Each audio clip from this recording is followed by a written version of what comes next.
안녕하세요. 2022 카타르 월드컵 승부 예측 프리뷰. 이번 시간에는 많은 분들이 관심 갖고 계신 독일과 일본의 경기, 독일 축구 전문가이자 해외 축구 전문 기자인 김현민 기자와 함께 전망해 보도록 하겠습니다. 안녕하세요. 네, 안녕하세요. 독일과 일본의 경기는 오늘 밤입니다. 11월 23일 밤 10시에 2조 1차전 경기로 시작하게 되는데요. 아무래도 이 독일이 우리와의 이변의 기억도 있고 또 이번 대회도 이제 사우디가 아시아팀으로서 이변을 일으켰기 때문에 이번 경기도 이변이 나올까 관심들이 많이 모이고 있어요. 카자네 기적도 역대 5손가락 안에 드는 기적으로 불리고 있잖아요. 예. 근데 이번 그 사우디하고 아르헨티나 경기는 많은 언론들에서 월드컵 역대 최대 이변이라고 표현들을 했던데 저는 그건 아니지 않나 싶긴 하거든요. 왜냐면은 예를 들어서 저는 제가 가장 생각하는 최대 이변은 1966년 북한이 이탈리아 먹고 8강 갔던 박두익의 그 사다리 전술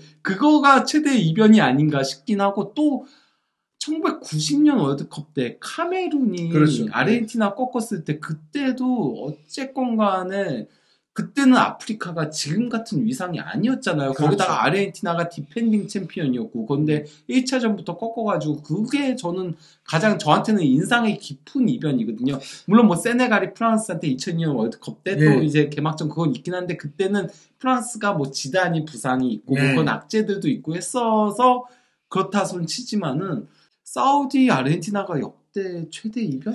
저는 이런 생각이 들어요. 사우디가 근래 들어서 월드컵에서 참패도 많이 했던 팀이다 보니까 워낙에 특히 유럽의 시선에서는 전혀 생각하지도 않은 팀이었고 또 하나 메시의 마지막 월드컵이라고 해서 또 코파 아메리카 우승도 했고 지금 우승 후보라고까지 기대했는데 결과도 결과인데 내용이 좀 너무 실망스럽기 때문에 뭐 그래도 이변에 손꼽힐 만한 경기였다고 생각을 합니다. 그렇죠. 아니 5손가락 안에 들죠. 저는 카자네 기적보다는 이게 더 기적이라고 생각하는 게 왜냐면은 카자네 기적은 어쨌건 간에 1차전에 독일이 이미 멕시코한테 진 상태였잖아요. 그리고 안 좋았던 흐름이 이어져 왔었기 때문에 독일이 진 게 그렇게 기적이라고 생각은 안 하지만 이건 1차전부터니까 게다가 이제 독일 같은 경우 그때가 역대 월드컵 최악의 성적을 냈던 때인데 그랬죠, 그때 있던 질레 선수 아무래도 게다가 이번 월드컵 첫 경기 상대가 또 일본이니까 유럽에선 더욱이나 이제 한국과 일본 조금 이제 비슷한 아시아 팀으로 볼 수 있어서 또 일본이 요새 잘하고 있고 이변이 또 나오는 거 아니야? 뭐 이런 시선도 있지 않나요? 그러다 보니까 이제 거기에 대해서 질레가 인터뷰에서 그렇게 얘기한 거죠. 우리들 중 아무도 그 한국전이나 멕시코전을 생각하지 않는다. 2018년은 이미 지나갔다. 잊어버렸다. 생각 안 하겠다. 그러니까 그걸 갖고 트라우마를 갖는다거나 그것 때문에 부담을 갖거나 그렇지 않고 그냥 싹 잊었다. 근데 잊어지나요, 이게 잘? 잊혀지진 않겠죠. 거기다가 어쨌건 간에 김영건 선수의 골이 나왔을 때 그때 굴절이 주인공이었죠. 근데 이 줄리아 선수가 이번에도 대표팀의 이제 핵심 선수로서 참가를 하게 되는데 게다가 일본도 독일 상대로 또 좋았던 경기였던 그 전력이 있어요. 원래 기본적으로 독일이 아시아 팀한테 절대적인 강세긴 해요. 패한 적이 딱 2번 있는데 그 2번이 다 한국이었습니다. 한국에 와서 이제 이동국 선수의 한상 터닝슛으로 졌었고 또 그 뒤에 아시는 카자네 기적이 있었는데 그거 제외하면은 전부 다 독일은 아시아 팀 상대로는 거의 대승을 거둬왔긴 했었거든요. 게다가 이 사우디가 저평가 받는 게 2002년 한일 월드컵 때 독일이 사우디를 무려 8대 0으로 꺾었던 그 강렬한 기억이 또 있는 거거든요. 그랬죠. 거기다가 2004년에 이제 이동국 선수의 그 발리골로 이겼을 때 일본은 도리어 독일한테 3대0 대패를 당했었거든요. 그때 이제 클로제가 2골 넣고 발락이 1골 1도움을 올렸었는데요. 근데 이제 2006년 독일 월드컵 개막 직전에 거의 출정식에 가까운 경기에서 일본이 독일의 안방 가가지고 비겼단 말이에요. 그때 큰 충격이었어요. 그때 이제 독일 그래서 위험한 거 아니야 그런 얘기들도 있었고 제가 이 경기를 봤었기 때문에 기억을 확실하게 하는데요. 일단 함부르크에서 오랜 기간 뛰었던 스시 폭격기, 스시 본보라고 불리던 타카라가 멀티골을 먼저 넣으면서 그러면서 승리하는 듯 싶었어요. 사실 2대2라고 말씀드렸지만 일본이 2대0으로 앞서갔기 때문에 일본이 이기는 거 아니야? 이런 분위기였잖아요. 근데 이제 그때 슈바인슈타이거가 팀을 구해내죠. 클로제의 추격하는 골을 어시스트하고 또 본인이 직접 골을 넣으면서 2대2 무승부를 만들었지만은 하지만 이때 타카라한테 정말 큰 코 다칠 뻔했던 경기였죠. 이때가 좀 오래된 기억이긴 하지만 일본 축구 입장에서는 해볼 만한 그 좋은 또 그 기록이 될 수가 있겠는데요. 저는 근데 어쨌건 간에 이 경기에서 그렇게 예방주 주사를 제대로 맞았었다고 생각해요. 그러고 나서 결국은 월드컵 가가지고 네. 좋은 모습을 보여주면서 독일의 이제 전성기가 2006년부터 2017년까지 이어졌었죠. 10년 넘게. 하지만은 2018년에 무너졌었죠. 네, 뭐 일본도 뭐 꾸준히 월드컵에서 좋은 성적을 냈던 팀이긴 한데요. 일단 이번 경기를 앞두고 또 하나 일본 입장에서 호재일 수 있고 또 독일 입장에서 우려되는 부분이 공격수들의 이탈인데 앞서 저희가 이제 독일 프리뷰 할 때 베르너의 부상 이탈도 얘기 드렸는데 이번에는 사네 선수가 일본전에 뛸 수 없다고 공식 발표가 나왔어요. 예, 뭐, 그니까, 베르너만이 아닌 은메차도 이제 부상으로 그것 때문에 낙마를 했었죠. 은메차도 꾸준하게 뽑히던 선수였는데, 거기다가 최근에 볼프스부르크에서 활약이 좋아가지고, 볼프스부르크가 순위를 많이 끌어올렸었거든요. 그래서 은메차의 결장도 조금 큰 상황이었는데, 사네가 이번 시즌 정말 폼이 좋잖아요. 이번 시즌 부활에 성공했다는 평가를 들었는데, 안 그래도 월드컵을 앞둔 시점에서 햄스트링 부상 때문에, 그래서 막판에 이제 교체 투입되면서 승선을 하게 됐던 거였거든요. 그 바이에른에서의 막판 경기 때. 그랬는데 또 이제 훈련 과정에서 오른쪽 무릎에 좀 통증을 느껴야 한다. 물론 뭐 낙마할 정도로 큰 부상은 아닌 것 같아요. 하지만은 그래서 일본전 결장은 확정이 됐습니다. 아예. 결국에는 우리가 알고 있던 일반적인 독일의 전력보다는 공격력이 둔화되어 있을 수 있는데요. 일단 독일에서 가장 공신력이 높다고 할 수 있는 키커즈에서는 어떻게 공격 구성을 전망하고 있는지요? 예, 뭐 일단 뭐 키커즈 같은 경우는 공격 구성은 가짜 9번에 하베르츠가 설 걸로 예상을 하고 있고요. 그리고 이제 사네가 빠진 자리에 무시알라를 측면으로 돌리면서 균도안을 공격형 미드필더로 전진 배치하는 형태로 예상을 한 게 조금 이례적이라고 할 수 있는 거죠. 사실 독일 대표팀에서 균도안은 거의 약간 중앙 미드필더로 뛰고 맨시티에서도 사실은 아주 높은 위치보다는 한칸 뒤에 있잖아요. 예, 물론 뭐 그가 균도안이 데브라이너가 부상이었던 지난 시즌에 10번 역할을 하면서 많은 골을 넣었잖아요. 그렇죠. 아주 잘했죠. 그래서 균도안이 그때 맨시티에서 가장 많은 골을 넣었었는데요. 그런 적은 있긴 하지만 기본적으로는 후방 플레이메이커 역할을 하는데 저는 이렇게 예상을 한 이유는 그것도 크다라고 생각해요. 지난 월드컵 때 멕시코하고의 1차전에서 패하면서 아예 흔들렸잖아요. 그러면서 모든 플랜이 꼬였었잖아요. 그래서 한국전에 무조건 이겨야 되는 상황이 나왔었던 거잖아요. 그때 안 그랬으면 한국전에 무조건 이겨야 되는 상황이 아니었으면은 무리하지 않았을 거고 그랬으면은 그 막판 이 실점이 없었을 거거든요. 그럼 최소 0대0 무승부는 만들 수 있었던 경기였는데 무리해서 라인 올리다가 결국 막판에 경기 진짜 막판에 두 골이었잖아요. 그것도 추가 시간에. 그런 기적이었죠.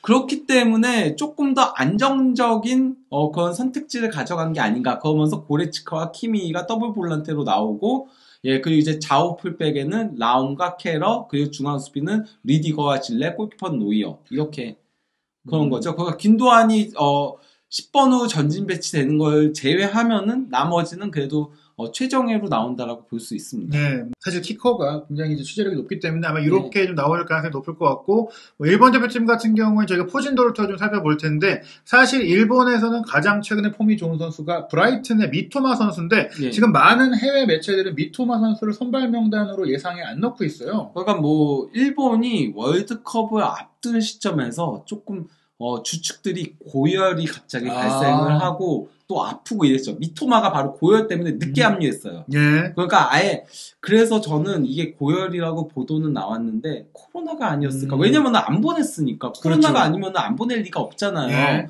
그래서 코로나가 아니었을까 싶긴 하고요. 미토마도 안 좋았고 쿠보도 왔을 시점에 안 좋았지만 그래도 교체 투입되긴 했었고 카마다도 왔을 시점에 몸이 좀 안 좋다라고 했는데 교체 출전했었고 모리타와 토미야스가 또 아파가지고 아예 결장을 했었죠.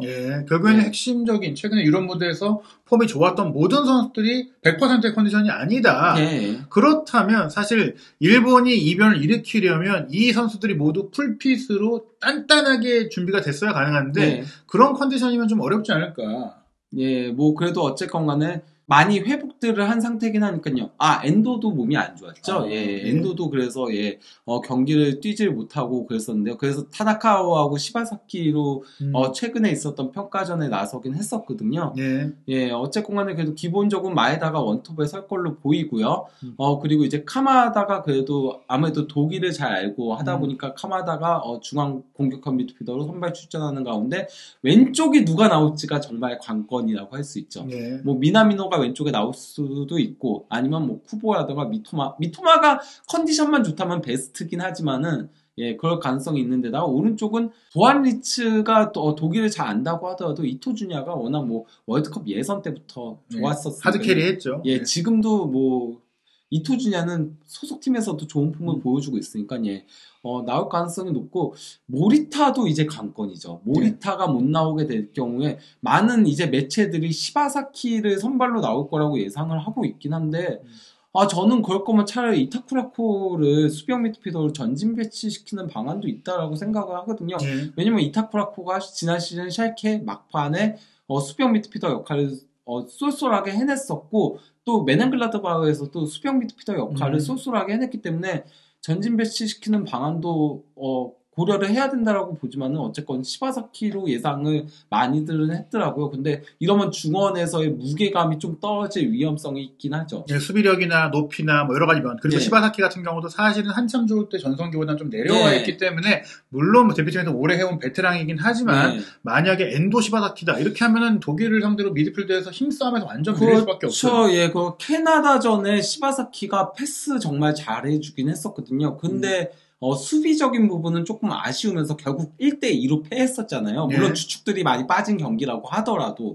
예, 그리고 폭백은 일단은 이토 히로시를 왼쪽 풀백으로 많이 예상들을 했던데 저는 이토 히로시가 중앙으로 가고 토미야스가 왼쪽으로 갈 가능성도 있지 않을까라고 생각을 하고 있습니다. 왜냐면은 토미야스가 이번 시즌 아스날에서 왼쪽으로 나오고 있긴 하니까요. 하지만 토미야스도 컨디션이 어떨지는 조금 지켜보긴 해야 되겠죠. 게다가 뭐 백전노장이 뭐 나가토모 선수도 지금 뭐 은퇴까지 하고 뭐 투혼을 불사르고 있으니까 뭐 어떻게 깜짝 투입될 가능성까지 이제 몸 상태에 봐서 다른 선수의 몸 상태가 안 좋으면 그럴 수도 있을 것 같은데요. 일단은 다른 그 유럽 매체들의 전망을 좀 살펴보면 그래도 이제 독일의 승리를 대부분 점치고 있어요. 이제 옵타에서 함께 운영하고 있는 통계 분석 매체인 디 애널리스트는 뭐 슈퍼컴퓨터를 통해서 독일의 승리 가능성이 65.4%고 일본은 겨우 14.1%다. 그리고 이제 세계적인 정말 이제 분석력과 좋은 기자들을 모아놓고 있는 디 애틀레틱 같은 경우에는 흥미로운데요.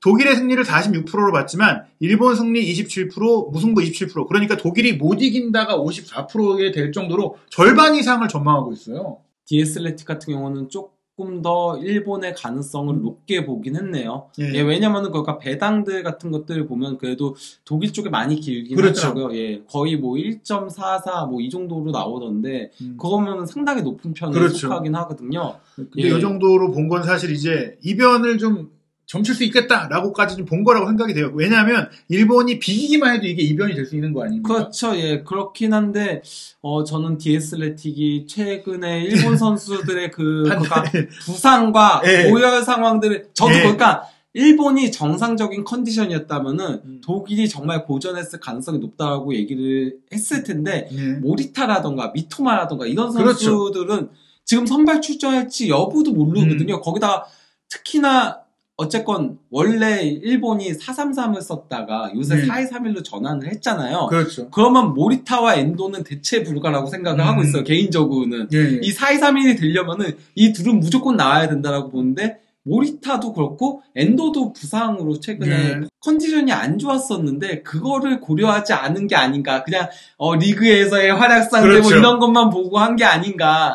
예, 생각이 들긴 합니다. 실제로 뭐 사우디와 아르헨티나 경기 같은 경우도 저희가 이제 아르헨티나 기자를 통해 얘기를 들어보니까 사우디가 정말 잘한 건 맞긴 한데 아르헨티나 선수들이 뭐 메시도 데뷔 직전에 부상이었고 로메로도 부상이라서 좀 몸이 안 좋았고 파푸 고메스도 컨디션이 안 좋았고 로메로 충격적이었잖아요. 로메로 저는 로메로 뺀 거 그거 약간 좀 질책성도 있었다고 생각해요. 물론 그러니까 또 하나는 로세소의 공백 보이다가 로세소가 없으니까 왼쪽 공격이 전반전에 완전 죽었거든요. 그래서 리산드로 마르티네스 넣어서 빌드업을 통해서 왼쪽 측면 공격을 조금 살린 부분들이 있다라고 보긴 하지만은 로메로가 그 실점 장면 첫 번째 알셰은이 골 장면에서 실수했잖아요. 근데 그 부분이 흘리면 안 되죠. 그 부분이 이제 로메로가 그 아르헨티나 기자에 따르면 사실 최종 엔트리를 못 들 뻔할 정도로 몸 상태가 안 좋았다고 하니 로메로도 풀핏이었고 뭐 메시 다 풀핏이었으면 솔직히 사우디가 아무리 잘해도 아르헨티나가 이겼을 텐데 이번 경기를 봤을 때는 일본이 오히려 이변을 일으켜야 되는 팀이 컨디션이 안 좋다? 그렇다면은 독일이 이변을 허용하지 않지 않겠느냐라고 볼 수 있겠는데요.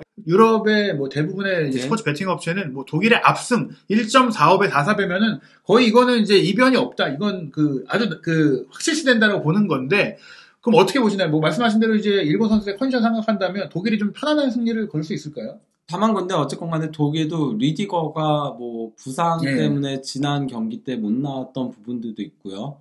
뭐 오만전에 어쨌건 간에 뭐 독일이 완전한 베스트 나오진 않았다고 하더라도 부진했던 건 사실이죠. 1대0 신승을 거뒀었는데 예. 물론 뭐 그 경기에서 독일 입장에서 소득이 있었다면은 진짜 9번인 필크루크가 교체 투입돼가지고 골을 넣었다는 거긴 하지만은 하베르츠는 여전히 헤맸어요. 그래서 하베르츠 가짜 9번이 과연 가당키나 한 건가 싶은 생각이 좀 들긴 하거든요. 물론 하베르츠 쓰는 이유는 제가 지난 그 독일 대표팀에 대한 그 분석 영상에서 설명을 드렸습니다. 뭐 독일이 사네를 좁히고 뭐 하베르츠가 약간 우측면으로 빠지면서 그러면서 사실상은 독일이 4-2-3-1이지만은 3-4-1-2 형태로 구동이 된다라고 얘기를 하긴 했었지만은 예, 그래도 하베르츠가 너무 부진하니까 이거는 하베르츠를 선발로 내보내는 게 맞나 싶은 생각은 들긴 하거든요. 게다가 사네까지 부상으로 빠지기 때문에 그렇죠, 예. 파괴력이 더 떨어질 수 왜냐면 있어요. 하베르츠의 부진을 이선들의 득점력으로 대체하겠다는 거였는데 사네가 빠지면 그 부분도 어쨌건 간에 조금은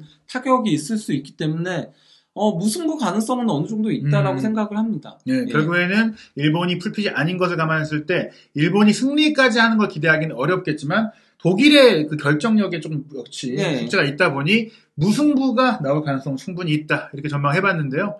뭐 사실 경기는 뚜껑을 열어봐야 되고 또 그렇죠. 최근에 이번 월드컵들이 뭐 부상 선수가 나온다거나 또 많은 진짜 폴란드 멕시코전만 제외하고는 전 경기 부상이 다 나오고 있어요. 네. 그리고 게다가 이제 판정도 또 이제 반자동 옵사이드도 있고 여러 가지 좀 민감하게 또 보고 있다 보니까 변수가 많아요. 예, 그거 반자동 VAR이다 보니까 이게 옵사이드 판정도 조금은 예전과는 다르게 진행되고 있고, 그리고 또 VAR을 굉장히 민감하게 보더라고요. 그래서, 이게 페널티킥이야 싶은 장면들이 좀 있더라고요. 굉장히 이제 엄격한 기준을 두는 것 같아서, 그런 부분까지 변수로 본다면, 진짜 경기가 열렸을 때, 특히 전반 30분 안에 어떤 상황이 벌어지냐에 따라서 많이 흔들릴 것 같습니다. 박스 안에서 정말 손 쓰면 안 돼요. 절대 안 돼요. 손 쓰면 안 돼요. 저는 VAR이 민감해진 게, 이번 그 월드컵에서 조금 그래도 장신 공격수들이 좀 힘을 발휘하잖아요. 그러니까 뭐 웨이즈도 키퍼머가 교체 투입됐을 때, 그리고 덴마크도 코르넬리우스가 교체 투입됐을 때, 또 이제 레반도프스키가 페널티킥을 얻어낸 장면도 그렇고, 이게 장신 공격수들이 힘으로 밀고 들어올 때 손을 자연스럽게 밀리지 않으려고 쓰다가 그런 것도 조금 영향을 끼치지 않을까라는 생각이 들긴 하네요. 결국 그런 점들을 고려했을 때는 필크루크가 들어왔을 때 변수가 될 수 있다. 도리어 독일은 그럴 수 있다라고 생각을 하죠. 그런 면에서 일본은 좀 정통파 공격수가 떨어지는 게 아쉬운 부분이긴 하죠. 예, 결국에는 뭐 카마다라든지 미토마 같은 선수들이 또 날카롭게 파고드는 플레이가 필요할 것 같은데 독일과 일본 간의 경기 과연 어떻게 펼쳐질지 경기 지켜보고 부버지 김현민 기자의 분석까지도 준비하도록 하겠습니다. 한준TV와 카타르 월드컵 모든 소식 확인하시기 바랍니다.